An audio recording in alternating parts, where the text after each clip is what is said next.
ಈ ಪ್ರಕರಣ ಬಹಳ ದೊಡ್ಡ ಸ್ವರೂಪವನ್ನ ಪಡಿತಾ ಇದೆ. ಮತ್ತಷ್ಟು ಡೀಟೇಲ್ಸ್ ಅನ್ನ ಪಡಿತೀರಿ. ಗೋಲ್ಡ್ ಸ್ಮಗ್ಲಿಂಗ್ ನಲ್ಲಿ ಕಸ್ಟಮ್ಸ್ ಅಧಿಕಾರಿಗಳು ಭಾಗಿಯಾಗಿದ್ದಾರೆ. ದೇಶದ ಆರ್ಥಿಕತೆಗೆ ಅಧಿಕಾರಿಗಳಿಂದಲೇ ಸಂಕಷ್ಟ ಬಂದೊದಗಿದೆಯಾ?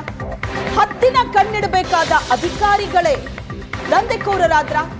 ಹಲವು ಬಾರಿ ನಟಿ ರನ್ಯಾ ರಾವ್ ವಿದೇಶಿ ಪ್ರಯಾಣ ಮಾಡಿದ್ದಾರೆ. ಏರ್ಪೋರ್ಟ್ ನಲ್ಲಿ ಕಸ್ಟಮ್ಸ್ ಭದ್ರತಾ ಲೋಪ ಅನ್ನೋ ಮಾತುಗಳು ಕೇಳಿ ಬರ್ತಾ ಇದೆ. ಕಸ್ಟಮ್ಸ್ ಅಧಿಕಾರಿಗಳ ವಿರುದ್ಧ ಸಿಬಿಐ ಈಗ ತನಿಖೆಗಳಿದೆ. ಎಲ್ಲಿ ಎಡವಟ್ಟಾಯಿತು, ಎಲ್ಲಿ ನಿರ್ಲಕ್ಷ್ಯ ಮಾಡಿದ್ರು, ಬೇಕು ಅಂತಲೇ ಈ ನಿರ್ಲಕ್ಷ್ಯ ಆಯ್ತಾ? ಇದರ ಬಗ್ಗೆ ಸಿಬಿಐ ಅಧಿಕಾರಿಗಳು ಈಗ ತನಿಖೆಗಿಳಿದಿದ್ದಾರೆ. ಕಸ್ಟಮ್ಸ್ ಏರ್ಪೋರ್ಟ್ ಅಧಿಕಾರಿಗಳ ವಿಚಾರಣೆಗೆ ಸಿದ್ಧತೆ ನಡೆದಿದೆ. ರನ್ಯಾ ಹೋಗ್ತಾ ಇದ್ದ ಸಮಯದ ಮಾಹಿತಿಯನ್ನ ಸಂಗ್ರಹಿಸಿದ್ದಾರೆ ಸಿಬಿಐ. ಕಸ್ಟಮ್ಸ್ ಅಧಿಕಾರಿಗಳ ಮೇಲೆ ಈಗ ಸಿಬಿಐ ತನಿಖೆಗಿಳಿದಿದೆ. 28 ಬಾರಿ ವಿದೇಶಿ ಪ್ರಯಾಣವನ್ನ ರನ್ಯಾ ರಾವ್ ಬೆಳೆಸಿದ್ದಾಳೆ. ಒಂದೇ ವರ್ಷದಲ್ಲಿ ಯಾವ ದಿನದಲ್ಲಿ ಪ್ರಯಾಣ ಮಾಡಿದ್ರು ಅಂತ ತನಿಖೆಯನ್ನ ನಡೆಸಲಾಗ್ತಾ ಇದೆ. ರನ್ಯಾ ದುಬೈಗೆ ಹೋಗ್ತಾ ಇದ್ದ ವೇಳೆ ಕರ್ತವ್ಯದಲ್ಲಿ ಯಾರ್ಯಾರಿದ್ರು ಅವರ ವಿಚಾರಣೆ ನಡೆಸಲಾಗ್ತಿದೆ. ಎಸ್ ಚೇತನ್, ಈಗ ರನ್ಯಾ ರಾವಳನ್ನ ಲಾಕ್ ಮಾಡೋದಿಕ್ಕೆ ಡೆಲ್ಲಿಯಿಂದ DRI ಟೀಮೇ ಬರಬೇಕಾಗಿರ್ಲಿಲ್ಲ. ಕಸ್ಟಮ್ಸ್ ಅಧಿಕಾರಿಗಳು ಸರಿಯಾಗಿ ಕೆಲಸ ಮಾಡಿದ್ದಿದ್ರೆ ಅವರೇ ಆಕೆಯನ್ನ ಲಾಕ್ ಮಾಡ್ಬೋದಿತ್ತು. 1-2 ವರ್ಷದಲ್ಲಿ 28 ಬಾರಿ.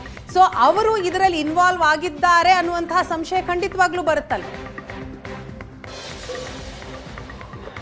ಹೌದು, ಯಾಕಂದ್ರೆ ಇನ್ವಾಲ್ವ್ ಆಗಿರೋದಕ್ಕೇನೆ ಇಷ್ಟು ದೊಡ್ಡ ಪ್ರಮಾಣದ ಒಂದು ಚಿನ್ನವನ್ನ ಒಂದು ದುಬೈನಿಂದ ಆಕೆ ಬೆಂಗಳೂರಿಗೆ ತರೋದಕ್ಕೆ ಸಾಧ್ಯವಾಯಿತು. ಕೇವಲ ಬೆಂಗಳೂರು ಮಾತ್ರ ಅಲ್ಲ, ಮುಂಬೈ ಏರ್ಪೋರ್ಟ್ ಅಲ್ಲೂ ಕೂಡ ಮೊನ್ನೆ ಅಷ್ಟೇ ಒಂದು 21 kg ಅಷ್ಟು ಚಿನ್ನ ಲಭ್ಯ ಆಗುತ್ತೆ. ಇದೆಲ್ಲದಕ್ಕೂ ಕೂಡ ಕಸ್ಟಮ್ಸ್ ವೆರಿಫಿಕೇಶನ್ ಅಧಿಕಾರಿಗಳೇನಿದ್ರೆ ಅವರೇ ಮುಖ್ಯ ಕಾರಣವಾಗಿರುವಂಥದ್ದು. ಅಂದ್ರೆ ಈ ರೀತಿಯಲ್ಲಿ ಕೂಡ ಕಳೆದ ಒಂದು ವರ್ಷದಲ್ಲೇ ಆಕೆ 28ಕ್ಕೂ ಹೆಚ್ಚು ಬಾರಿ ಒಂದು ದುಬೈ ಪ್ರಯಾಣ ಮಾಡ್ತಾಳೆ ಅಂತಂದ್ರೆ ಈ ಹಿಂದೆನೂ ಕೂಡ ಸಾಕಷ್ಟು ಬಾರಿ ಆಕೆ ಚಿನ್ನವನ್ನ ಏನು ದುಬೈನಿಂದ ಸ್ಮಗಲ್ ಮಾಡ್ಕೊಂಡು ಆಕೆ ಬರ್ತಾ ಇದ್ಲು. ಇದುವರೆಗೂ ಕೂಡ ಕಸ್ಟಮ್ಸ್ ಅಧಿಕಾರಿಗಳು ಅಲ್ಲಿ ಏನು ಸರಿಯಾದಂತಹ ಒಂದು ಕರ್ತವ್ಯವನ್ನ ನಿರ್ವಹಿಸಿಲ್ಲ ಅನ್ನೋದೇ ಇದರಿಂದ ಗೊತ್ತಾಗ್ತಾ ಇದೆ. ಅಂದ್ರೆ ಈಗ ಒಂದು DRI ಅಧಿಕಾರಿಗಳು ಆಕೆಯ ಒಂದು ಚಲನವಲನದ ಮೇಲೆ ಒಂದು ಕಣ್ಣಿಟ್ಟು ಆಕೆಯನ್ನ ಟ್ರ್ಯಾಕ್ ಮಾಡಿ ಆಕೆ ಯಾವಾಗ ದುಬೈಗೆ ಹೋಗ್ತಾಳೆ, ಯಾವಾಗ ಬೆಂಗಳೂರಿಗೆ ವಾಪಸ್ ಬರ್ತಾಳೆ ಏನು ಅನ್ನೋದನ್ನ ಕಂಪ್ಲೀಟ್ ಆದಂತ ಮಾಹಿತಿಯನ್ನು ಆಧರಿಸಿ ಅವರು ಒಂದು ಡೌಟ್ ಮೇಲೆ ಅರೆಸ್ಟ್ ಮಾಡಿದ್ರು. ಇಲ್ಲಿ ಕಸ್ಟಮ್ಸ್ ಅಧಿಕಾರಿಗಳು ಕೂಡ ಈ ಒಂದು ಸ್ಮಗ್ಲಿಂಗಿಗೆ ಇನ್ವಾಲ್ವ್ಮೆಂಟ್ ಆಗಿದ್ದಾರೆ ಅನ್ನೋ ಒಂದು ಅನುಮಾನ ಸಹಜವಾಗಿ ಕಾಡುತ್ತೆ.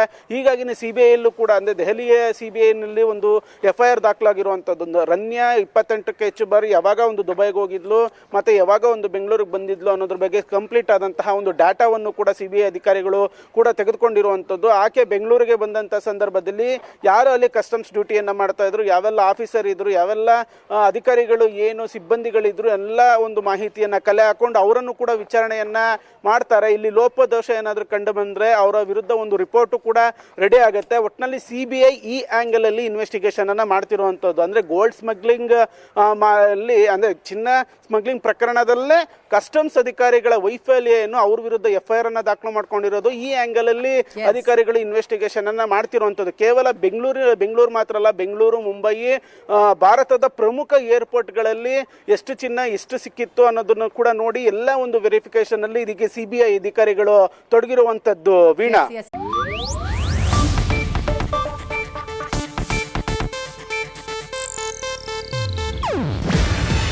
ಇದು ಏಷ್ಯಾನೆಟ್ ನ್ಯೂಸ್ ನೆಟ್ವರ್ಕ್ ಪ್ರಸ್ತುತಿ.